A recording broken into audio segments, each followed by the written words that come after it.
What's up guys, Faded here and welcome back to my channel for another weekly video. And today I got the GTX 780 from Gigabyte. This is Gigabyte's version of the GTX 780, but it comes with a factory overclock because it's the GHz Edition with a boost clock of 1071 and a base clock of 1017. This thing is a monster. It is so powerful. I love it. It comes in really close to the GTX 780 Ti, but for a lot cheaper.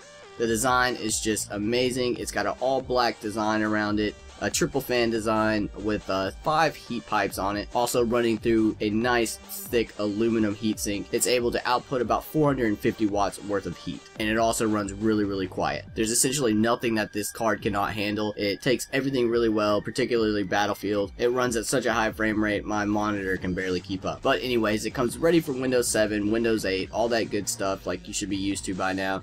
Also comes with 2 SLI connections, so you can run this in a 3-way SLI configuration, but let me tell you, this does eat up some power, so you may need another power supply to be able to run all of those, because the peak power on this is about 400 watts. And speaking of power, you do need 2 8-pin connectors, but they come with adapters if you don't have anything like that, so even if you have a really old power supply, you still should be able to hook this up into your unit. Now that this does come factory overclocked, it doesn't have a lot of headroom for overclocking. I overclocked about 50 megahertz and turned up the voltage a little bit, and also a few hundreds on the memory clock, and it just couldn't do it. It just limited it immediately. But I have seen some be able to overclock. I just don't think my card was able to do it. But don't get me wrong, this thing still packs a punch. So if you are looking at a GTX 780 and you like that illuminated GTX in green and all the different colors that it illuminates as, it does not have that. It just shows, you know, just the Windforce and also the Gigahertz Edition on the side.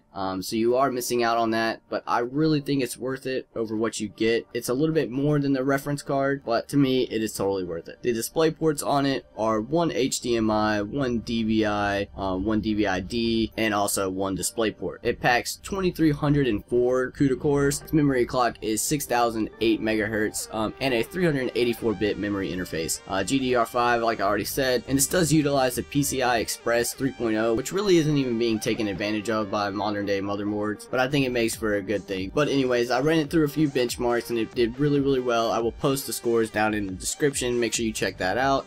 And also I have some links to my build if you want to see that as well. If you haven't seen my build, go ahead and check this link out. Anyways, let's go ahead and put it through a quick test here in Battlefield 4. I ran it through multiplayer on a few different maps and also single player, but got really bored with single player because that's just awful. Now I was getting about 90-100 frames on average.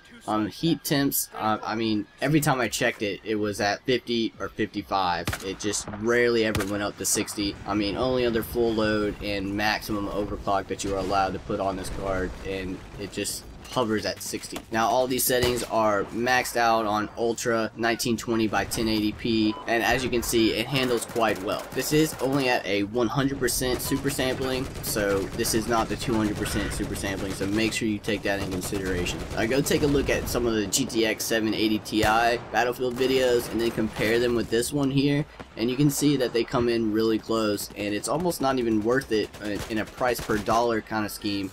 That it's just not worth it to go and get the 780 Ti over something like this. It costs you about $200 more to go with the 780 Ti. So anyways guys, I hope you liked the video. Make sure you like it and go ahead and subscribe to me, and that helps me out quite a bit. And thank you guys for watching. You all have been really great to me, so thank you so much, and you guys have a good one.